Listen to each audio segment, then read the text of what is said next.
Hello, you wonderful people, and welcome to another episode of Not Too Comic Book. This being a show where we talk about TV shows that are adaptations of comic books. For today's episode, I'm going to talk about Superman and Lois, Season 4, Episode 7. A great episode. A lot of really interesting things went down in this episode, so let's break it down. So I love, obviously Clark is dealing with the fact is, more and more people, specifically in Smallville, are starting to know more and more of his secret. It's such an interesting thing because, especially the explanation of, hey, in a big city like Metropolis, I got to blend in. I kind of got to be a nobody. Helped me out in a lot of ways. And back home, I got to just be Clark Kent because no one would think Clark Kent, that clumsy. There's no way that Clark Kent could ever be Superman. So, but now all that's coming unraveled. I even love that whole sequence with Denise where it's like, oh yeah, like there's a plane crashing, and then Clark's like, oh yeah, I gotta go to the parking lot and get my wallet. Because she's almost looking like, okay, Superman's here right now. Like, what's going on? Saw him zip over there on the news and then immediately pop back. She's like, you're back already? He's like, yeah, I just went to the parking lot to get my wallet. She's like, oh, right, of course. It's just like, oh boy.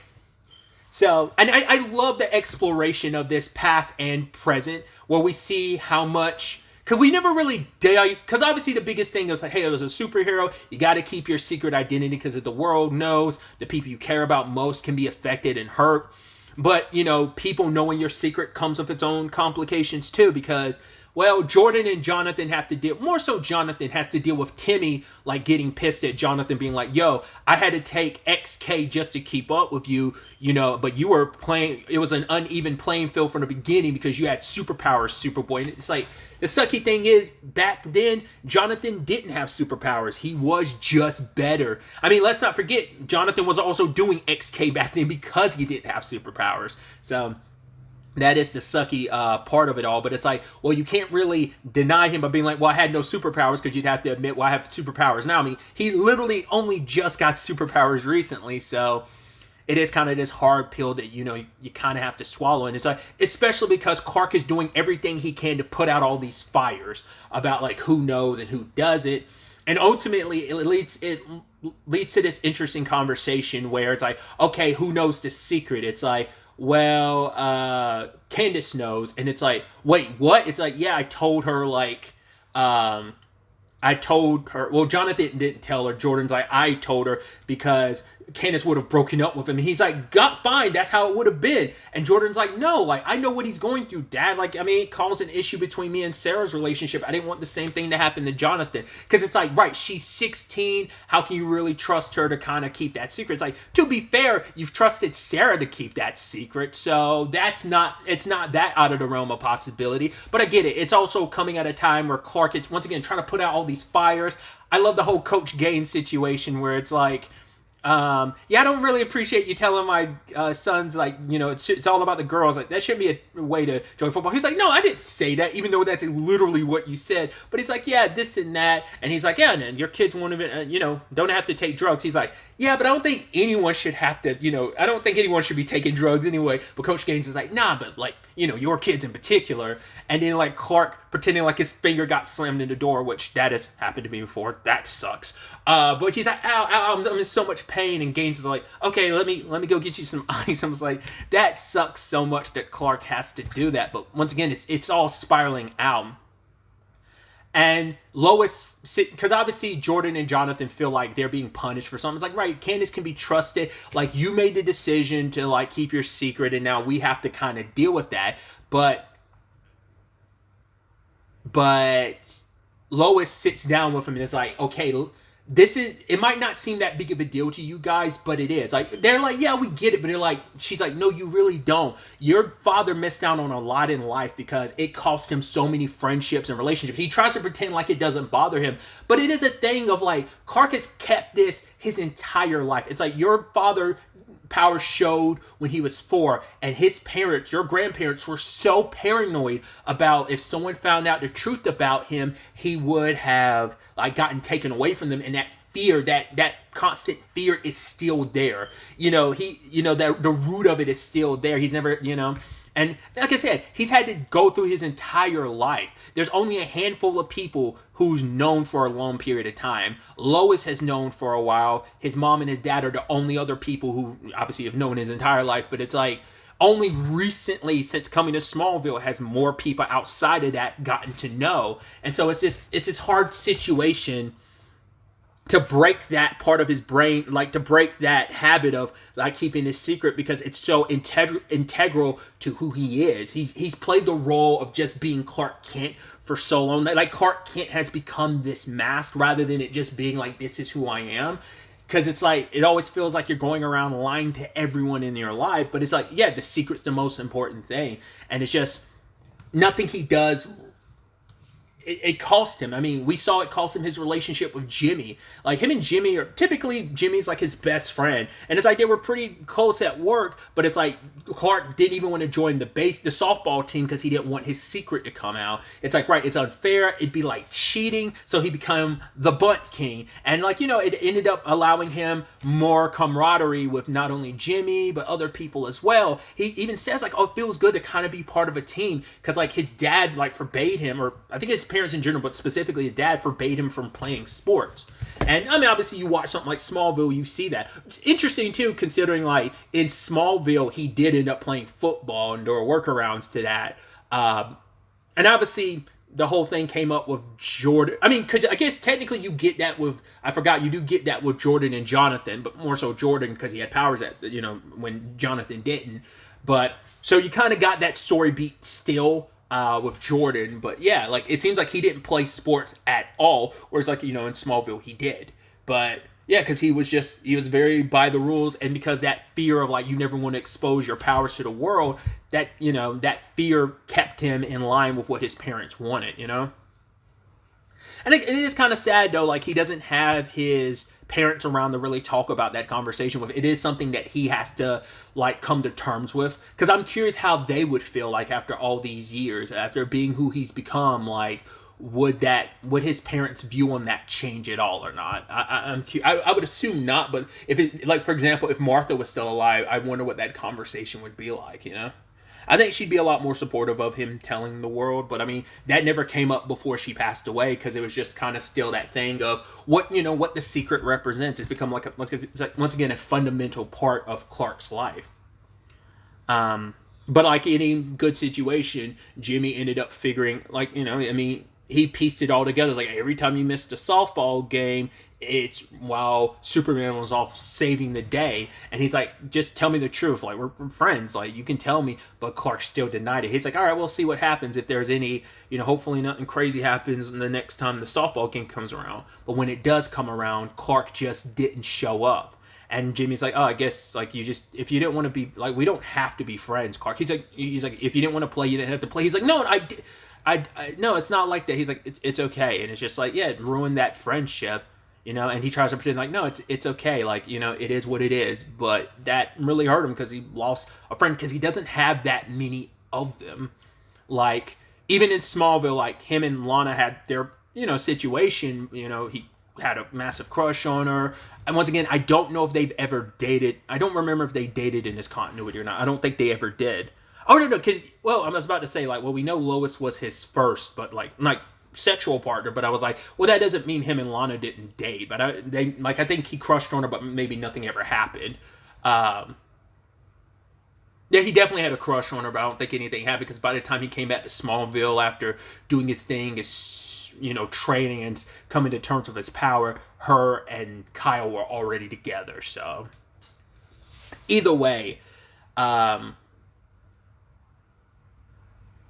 they also tried talking to Timmy and his mom kind of believed Clark when he was like, oh, I'm not Superman. But Timmy's like, here you are. For him, it's like, I'm being gaslit. My mom's thinking I'm taking drugs again. It's like, it is a thing where you see Jonathan and Jordan and you're like, you kind of feel bad for them. Because, I mean, you can understand why they feel bad for Timmy, because it's like, oh, you had your drug issues, you got in trouble for it, and now your mom's kind of thinking you're taking drugs again. It's like, we are kind of gaslighting you. It does suck. It's a small thing, but these are our friends and our community, and it feels like I'm lying to you, and it just, especially with more and more people figuring out, it kind of sucks.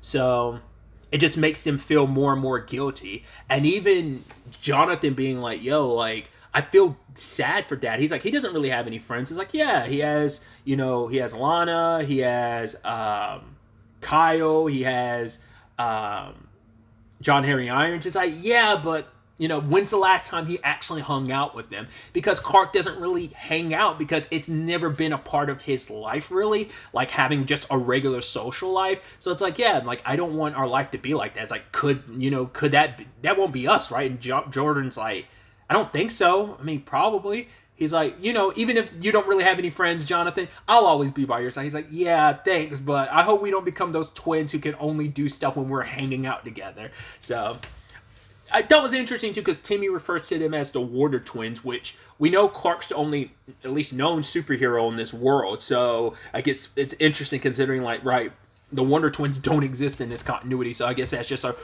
phrase that means nothing in this continuity. But, maybe that's a phrase that existed prior to the Wonder Twins themselves, of like, maybe that is a nickname that twins have gotten in the past prior to the actual characters of the Wonder Twins, whatever the case may be. I mean, I'm sure, like, someone being a Superman, I don't know if that phrase existed prior to Superman existing in comics, but you get what I'm trying to say, right? So at the same time, during the storyline, we also have the Kyle and Chrissy of it all, because they're trying to find a nice home. My immediate thought was, well, we don't think, like, the Kents are going to offer their farm home to them, but I'm like, no, I don't think so, because like they're planning on staying in Smallville, so I don't think they're going to move back to Metropolis, especially because they built lives here, so it's understandable. So, but yeah, Chrissy and Kyle want their house, but it's out of their price range, so Chrissy decides that she's going to sell her share of the Gazette, which obviously is a blow to Lois, because it's like, right, we're partners, we're trying to build something here, and we've accomplished building something here, but for Chrissy, it's like, right, I've also got to look out for this new team I'm building, and that's my family. Kyle's trying to sell his grill, whatever he can, if it means being able to support his family. So it's like, Chrissy selling the Gazette. What? That's her superpower, being a reporter. Kyle selling his grill. What? But that's his superpower. So it's just, and ultimately, they decided, like, right, even if we don't get our dream home, it's gonna be like the down payment's a lot, but it's like, even if we don't, we'll make things work, we'll figure it out because we still have each other. But ultimately, Clark and Lois end up giving them some of their savings. It's like, my dad never took a vacation, wore the same 5 or 6 Hawaiian shirts for 30 years. So he had like a nice little nest egg saved away, and we want to give that to you. We want to invest in you. This way you can buy your home, and that way you could also stay on as a co-editor. So if you ever want to return to the Gazette, you can always buy back your share. It'll always be there welcoming. They're like, we can't really ask you to do this. It's like, you're our friends and we want to help you. We want to do what we can to support you. And Kyle saying, like, right, I didn't always treat you the best, Kent, and me and Lois didn't see eye to eye, but you guys have been there for us every step of the way, so we appreciate it. Friends, the best of friends. And it's like, yeah, it's one of the few times Clark is legitimately hanging out with friends without there being some super situation kind of going on. It's just like friends helping out friends. I did not expect Candace's dad to show up. Now, initially, I was like, you would think Timmy told him, but I was like, that'd be kind of weird. Like, how would you be able to find her dad to tell him? But we find out later on it's Lex. Makes sense, but we'll get to that in a second. And he's up there parading around like, oh, you embarrassed me in front of everybody. Like, yo, it must feel good to look down upon me. It's like, oh, like, I love how your memory kind of hides the fact is that you hit his son and you threatened to shoot his wife. I love how you're picking and choosing what you're announcing to people. But he's like, yeah, you're Superman. I'm going to reveal it to the world. Motherfucker pulled a gun and was like, oh, if you're not going to prove it, I will. And he shoots the gun. And I love it because that scene goes so quiet. There's no sound. There's no music. And it reminds me, and I've talked about this time and time again, it's actually one of my favorite scenes from BVS, and that is the courtroom scene. I mean, it's a tragic scene, but just from a cinematography standpoint and just like an iconic look, the entire courtroom is ablaze, and then there's Clark slow motion just caught in the flames, nothing affecting him. And it's just like that shot, the cinematography in that moment was like, that's a beautiful like shot. Once again, despite like the horrendous tragic thing, but it's like, because it's like, right, the world is like moving in slow motion for you because you're realizing like it was a trap, this is a setup, this was a whole thing. So I just thought that was so beautifully done, and this kind of reminded me in that moment. So Clark's looking around at everything moving in slow motion. Also gives me Flash vibes because Barry constantly found himself in situations like this. I mean, especially when he used like Flash time and stuff. It's just dope. It's some speedster stuff, and I just love that Clark's trying to figure out what he's going to do, and he looks to Lois, and he's just kind of like, right, takes off his glasses, pulls open the seal. I was like, well, you kind of don't have to do that just for this, but, you know, just to be like, no, you know what, screw it. So he reveals the entire suit, and he's standing in front of everyone as Superman, and it's like, oh, everyone's almost looking just like, holy shit, you are Superman. So now they sit down as a family later on. It's like, well, what do we do? Because Lex sent Timmy's dad after, Candace's dad after us just for the purposes of causing trouble. It's like, this is something, just little psychological games where it's like, here's this thing that I know I could use against you. If you want to keep quiet about your situation, I can still send people after you who are ready to get even with you now knowing your secret. And it's like, the only way this secret can be weaponized is if we keep it. But it is a thing that he's kept so long that it's like, are you ready to reveal yourself to the world? He feels like this is the only way. Well, it's not the only way, but this is the best way, especially because Clark's realizing like, yeah, it's a lot asking my family to do this. But it's like, right, he wanted his kids to have as much of a normal life as possible like he did. He had a normal life, but I mean, that normal life came with many sacrifices. And it is a thing of, I don't want my kids to go through that. But he's like, I wanted you guys to have a normal life. And they're like, yeah, we did though.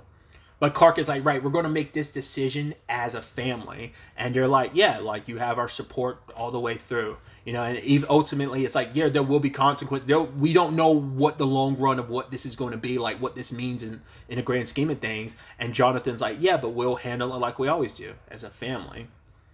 And so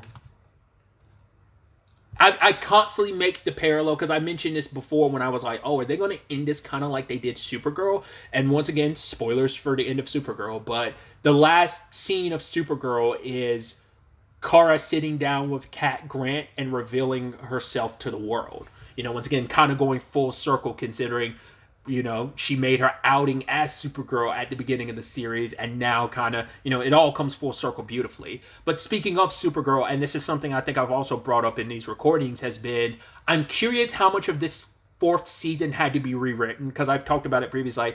I mean, I think like Ozzy Tesfaye had talked about how like they had to do a massive overhaul for season 6 of Supergirl when they found out it was the final season. So I'm curious like how much of what was originally going to be season 6 was implanted, or was it completely rewritten? Same thing for this. Like there's probably carryover from what they had originally planned for season 4, but how much did they have to scrap? Because once this show was also supposed to go potentially for 7 seasons, so it could be a thing of they always planned, like they had the wherewithal, like, hey, maybe season 4 was going to be the season where Clark was going to be revealed as Superman, or maybe that was going to happen later on. Because that's kind of interesting to think, like, if the plan was always going to be this season, final season or not, it was always going to be Clark was going to be revealed to the world in this season. That meant we would have gotten at least 2 to 3 more seasons of the world knowing about him. I mean, kind of like we did with the best example of that would be the Flash. I mean, not the Flash, Arrow, because Oliver was outed as the Green Arrow for like